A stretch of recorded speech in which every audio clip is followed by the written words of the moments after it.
Survey ಆಫೀಸರ್ಗೆ ಒಂದು ಪರ್ಕೆಯಲ್ಲಿ ಹೊಡೆದಿರೋದು, ಕಲ್ಲು ಎತ್ತಿರೋದು, ಅದ್ರ ಜೊತೆಗೆ ಆ ರೈತರ ಮೇಲೆ FIR ಆಗಿದೆ ಸರ್. ತೀವ್ರ ವಿರೋಧ, ಬಿಡದಿ ಬೇಡ ಟೌನ್ಶಿಪ್ ಅನ್ನೋದು ನಿನ್ನೆ ಕಾಣಿಸಿದೆ. ನೋಡಿ, ಅವರು ಕಾನೂನಾತ್ಮಕವಾಗಿ ಅವರು ಕೇಳಿಕೊಂಡು ನಮಗೆ ಇದನ್ನು ಮಾಡಬೇಡಿ ಅಂತ ಹೇಳಿ ಅವರ ಪ್ರತಿಭಟನೆ ಮಾಡೋದರಲ್ಲಿ ಅಥವಾ ಶಾಂತಿಯಿಂದ ಪ್ರತಿಭಟನೆ ಮಾಡೋದನ್ನು ನಾವು ಯಾರೂ ಕೂಡ ಬೇಡ ಅಂತ ಹೇಳೋದಿಲ್ಲ. ಆದರೆ ಇದರ ಹಿಂದೆ ರಾಜಕೀಯ ಕಾರಣಕ್ಕೆ, ರಾಜಕೀಯ ಒಂದು ಒತ್ತಡಕ್ಕೆ ಮಣಿದು ಅವರು ಆ ರೀತಿ ಪ್ರತಿಭಟನೆಗಳನ್ನು ಮಾಡಿದರೆ ಸರ್ಕಾರ ಅದನ್ನು ಖಂಡಿತವಾಗಿ ಕಾನೂನಾತ್ಮಕವಾಗಿ ಏನು ಕ್ರಮ ತಗೋಬೇಕು ತಗೊಳ್ತಾರೆ. ಯಾಕೆಂದರೆ ಇದು ನ್ಯಾಯಯುತವಾಗಿ ಅವರು ಹೋರಾಟ ಮಾಡೋದರಲ್ಲಿ ತಪ್ಪೇನಿಲ್ಲ. ಅವ್ರು ಹೇಳ್ಕೊಳ್ಳಿ, ನಾವು ಸರ್ಕಾರ ಹೇಳ್ತೀವಿ, ಹೌದು ನಮಗೆ ಈ ರೀತಿ ಈ ಕಾರಣಕ್ಕೆ ಈ ಜಮೀನು ಬೇಕಾಗುತ್ತೆ, ನಿಮಗೂ ಕೂಡ ಒಳ್ಳೇದು ಮಾಡ್ತೀವಿ ಅಂತ ಹೇಳುವಂಥದ್ದನ್ನು ಸರ್ಕಾರ ಹೇಳುತ್ತೆ. ಆದರೆ ಯಾರದೋ ಒಂದು ಒತ್ತಡಕ್ಕೆ ಮಣಿದು ರಾಜಕೀಯ ಕಾರಣಕ್ಕಾಗಿ ಈ ರೀತಿ ಎಲ್ಲ ಮಾಡಿದರೆ ಕಾನೂನು ಏನು ಕ್ರಮ ತಗೋಬೇಕು ತಗೊಳ್ತಾರೆ. ಆಗಸ್ಟಲ್ಲಿ ಅಧಿವೇಶನ ನಡೆಯುವಂಥ ಈಗ ಚಾನ್ಸಸ್ ಇದೆ, ಬಟ್ ಇನ್ನು ಕ್ಯಾಬಿನೆಟ್ ಎಕ್ಸ್ಪ್ಯಾನ್ಷನ್ ಆಗಿಲ್ಲ. ಒಂದಿಷ್ಟು ಸಮಸ್ಯೆಗಳಾಗಬಹುದು ಸ್ಟೇಟ್ ವೈಡ್ ಅಂತ ಸರ್. ಇಲ್ಲ, ನೋಡೋಣ, ಅದನ್ನೆಲ್ಲವನ್ನು ಕೂಡ ನಾವು ಫೇಸ್ ಮಾಡಲೇಬೇಕಲ್ಲ, ಮಾಡ್ತೀವಿ. ಸ್ಪೀಕರ್ ಯಾರಾಗ ಇನ್ನೂ 20 ಹುದ್ದೆಗಳು ಸಚಿವ ಸಂಪುಟದಲ್ಲಿ ಖಾಲಿ ಇದೆ. ಅದನ್ನು ತುಂಬೋದಕ್ಕೆ ಈಗಾಗಲೇ ಹೈಕಮಾಂಡ್ನವರು ಚರ್ಚೆಗಳನ್ನು ಮಾಡ್ತಿದ್ದಾರೆ. ರಾಹುಲ್ ಗಾಂಧಿಯವರು ಕೂಡ ಈಗ ವಾಪಸ್ ಬಂದಿದ್ದಾರೆ ಅವರು ವಿದೇಶಿ ಪ್ರವಾಸದಿಂದ. ಬಹುಶಃ ಮುಂದಿನ ದಿನಗಳಲ್ಲಿ ಕೆಲಸ. ಸಲ್ವದಿ ನಾರಾಯಣ ಸ್ವಾಮಿ ಅವರು ಮಾತಾಡುವಾಗ ಯಾರು ಅತ್ಯಂತ ಹೆಚ್ಚಿನ ತೂಕವನ್ನು ಹೈಕಮಾಂಡ್ಗೆ ಕಲ್ಪಿಸ್ತಾರೆ ಕಪ್ಪು ಕಾಣಿಕೆಯನ್ನು ಅವರಿಗೆ ಸಚಿವ ಸ್ಥಾನವನ್ನು ಕೊಡ್ತಾರೆ. ಕಾಂಗ್ರೆಸ್ ಹೈಕಮಾಂಡ್ನಲ್ಲಿ ಇದೇ ಪದ್ಧತಿ ಇರೋದು ಅಂತ ಬಹಿರಂಗವಾಗಿ ಹೇಳಿದ್ದಾರೆ. ಭಾರತೀಯ ಜನತಾ ಪಾರ್ಟಿಯಲ್ಲಿ ಏನು ಮಾಡಿದ್ರು ಅದನ್ನು ಅವ್ರು ಹೇಳ್ತಾರೆ. ಭಾರತೀಯ ಜನತಾ ಪಾರ್ಟಿಯಲ್ಲಿ ಅದನ್ನೇ ಮಾಡಿರ್ಬೇಕಲ್ವ ಅವರು. ಅದನ್ನು ಅವರು ನಮ್ಮ ಬಗ್ಗೆ ಹೇಳೋದು ಅಷ್ಟು ಸರಿ ಇರಲ್ಲ. ಸ್ಪೀಕರ್ ಯಾರಾಗ್ಬೋದು? ನಮಗೆ ಗೊತ್ತಿದೆ ಭಾರತ್ ಜೋಡೋ ಹೇಗೆ ಪ್ರಾರಂಭ ಆಯಿತು ಅಂತೇಳಿ. ಮಾನ್ಯ ರಾಹುಲ್ ಗಾಂಧಿಯವರು ಒಂದು ಹೊಸ ಸಂದೇಶವನ್ನು ಈ ದೇಶದ ಯುವಕರಿಗೆ ಕೊಡಬೇಕು ಅಂತೇಳಿ ಕಾಶ್ಮೀರದಿಂದ ಕನ್ಯಾಕುಮಾರಿವರೆಗೂ 3,000ಕ್ಕೂ ಹೆಚ್ಚು ಕಿಲೋಮೀಟರ್ಗಳನ್ನು ಪಾದಯಾತ್ರೆಯ ಮೂಲಕ ಮಾಡಿದರು. ಒಂದು ಸಂದೇಶ, ಭಾರತದ ಇತಿಹಾಸ ಇರ್ಬೋದು, ಸಂಸ್ಕೃತಿ ಇರ್ಬೋದು, ನಾವೆಲ್ಲ ಒಂದು ಅನ್ನುವಂಥ ರೀತಿಯಲ್ಲಿ ಒಂದು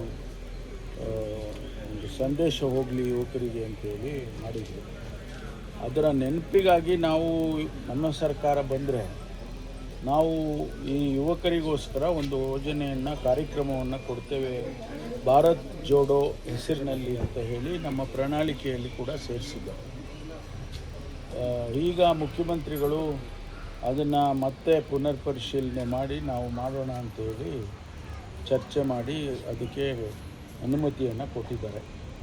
ನಮ್ಮ ಸ್ಪೋರ್ಟ್ಸ್ ಮತ್ತು ಯೂತ್ ಎಂಪವರ್ಮೆಂಟ್ ಇಲಾಖೆಗೆ ಜವಾಬ್ದಾರಿಯನ್ನು ಕೊಟ್ಟಿದ್ದಾರೆ. ಅದರ ಜೊತೆಯಲ್ಲಿ ರೂರಲ್ ಡೆವಲಪ್ಮೆಂಟು ಮತ್ತು ಅರ್ಬನ್ ಡೆವಲಪ್ಮೆಂಟು ಈ ಯಾವ್ಯಾವ ಇಲಾಖೆಗೆ ಸಂಬಂಧಪಟ್ಟು ಬರುತ್ತೆ ಅದನ್ನೆಲ್ಲ ಆ ಇಲಾಖೆಗಳನ್ನು ಕೋಆಪ್ಟ್ ಮಾಡಿಕೊಳ್ಳೋ ರೀತಿಯಲ್ಲಿ ಮಾಡಿ ಅದಕ್ಕೆ ಉನ್ನತ ಮಟ್ಟದ ಒಂದು ಸಮಿತಿಯನ್ನು ಕೂಡ ಮಾಡಿದ್ದಾರೆ.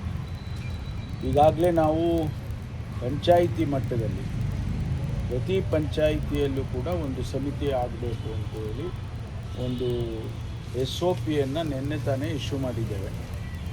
ಒಂದು 100 ಜನ, 200 ಜನ ಅಥವಾ 250 ಜನ, depending on the size of the panchayat ಅವರು ಮಾಡಬೇಕು. ಅದರಲ್ಲಿ ಚಟುವಟಿಕೆಗಳೇನಿರಬೇಕು, ಕ್ರೀಡೆ ಇರ್ಬೋದು, ಸಾಂಸ್ಕೃತಿಕ ಕಾರ್ಯಕ್ರಮ ಇರ್ಬೋದು, ಅಥವಾ ನಮ್ಮ ನ್ಯಾಷನಲ್ ಡೇಸ್ ಏನಿದ್ದಾವೆ, ಇಂಡಿಪೆಂಡೆನ್ಸ್ ಡೇ, ರಿಪಬ್ಲಿಕ್ ಡೇ ಅಥವಾ ನ್ಯಾಷನಲ್ ಡೇಸ್ ಅಂತ ಏನು ಕರೀತೇವೆ, ಅವುಗಳನ್ನೆಲ್ಲ ಆಚರಣೆ ಮಾಡೋದು ಯಾವ ರೀತಿ ಮಾಡ್ಬೋದು ಮತ್ತು ಅದರ ಪ್ರಾಮುಖ್ಯತೆಯನ್ನು ಅವರೇ ಜವಾಬ್ದಾರಿ ತಗೊಳ್ಬೇಕು. ಆ 100-200 ಜನ ಸಮಿತಿ ಏನಿರುತ್ತೆ ಅವರು. ಇದಕ್ಕೆ ನಾವು ಪ್ರತಿ ವರ್ಷ 10 ಲಕ್ಷ ರೂಪಾಯಿಯನ್ನು ಕೊಡ್ತೇವೆ ಆ ಸಂಘಕ್ಕೆ. ಒಂದು ಸಂಘಕ್ಕೆ 10 ಲಕ್ಷ ರೂಪಾಯಿಯನ್ನು ಕೊಡೋದಕ್ಕೆ ತೀರ್ಮಾನ ಮಾಡಿದ್ದೇವೆ. ಬಹುಶಃ 1,000 ಕೋಟಿ ಆಗ್ಬೋದು, ಆದರೂ ಕೂಡ ಪರವಾಗಿಲ್ಲ, ಯುವಕರಿಗೋಸ್ಕರ ಅಷ್ಟು ಹಣ ಏನು ಖರ್ಚು ಮಾಡೋದರಲ್ಲಿ ತಪ್ಪಿಲ್ಲ ಅಂತೇಳಿ ಮಾನ್ಯ ಮುಖ್ಯಮಂತ್ರಿಗಳು ಮತ್ತು ಕ್ಯಾಬಿನೆಟಲ್ಲಿ ನಾವೆಲ್ಲ ಕೂಡ ಚರ್ಚೆ ಮಾಡಿದ್ದೇವೆ. ನಿನ್ನೆ ತಾನೇ ಮೆಂಬರ್ಶಿಪ್ ಹೇಗೆ ಮಾಡಬೇಕು ಮತ್ತು ಯಾರಿರಬೇಕು ಆ ಮೆಂಬರ್ಶಿಪ್ಪಲ್ಲಿ, ಎಲ್ಲ ಸಮುದಾಯವನ್ನು ಎಲ್ಲರನ್ನು ಸೇರಿಸ್ಕೊಳ್ಬೇಕು ಅಂಥೇಳಿ ನಿನ್ನೆ ಒಂದು SOPಯನ್ನು ಇಶ್ಯೂ ಮಾಡಿದ್ದೇವೆ ನಮ್ಮ ಇಲಾಖೆಯಿಂದ, ಸ್ಪೋರ್ಟ್ಸ್ ಇಲಾಖೆಯಿಂದ. ಹಾಗಾಗಿ ಇದನ್ನು ಚಾಲನೆ ಕೊಡ್ತೇವೆ. ಆದಷ್ಟು ಬೇಗ 15-20 ದಿವಸದಲ್ಲಿ ಅಥವಾ 1 ತಿಂಗಳೊಳಗಾಗಿ ಈ ಸಮಿತಿಗಳನ್ನು ರಚನೆ ಮಾಡಿ ಅದಕ್ಕೆ ಕೆಲಸ ಕಾರ್ಯಗಳನ್ನು ಮಾಡೋದಕ್ಕೆ ನಾವು ಎಲ್ಲ ರೀತಿಯ ಕ್ರಮವನ್ನು ತಗೊಳ್ತೀವಿ. ಈಗ ಬಿಡದಿಯಲ್ಲಿ ನಿನ್ನೆ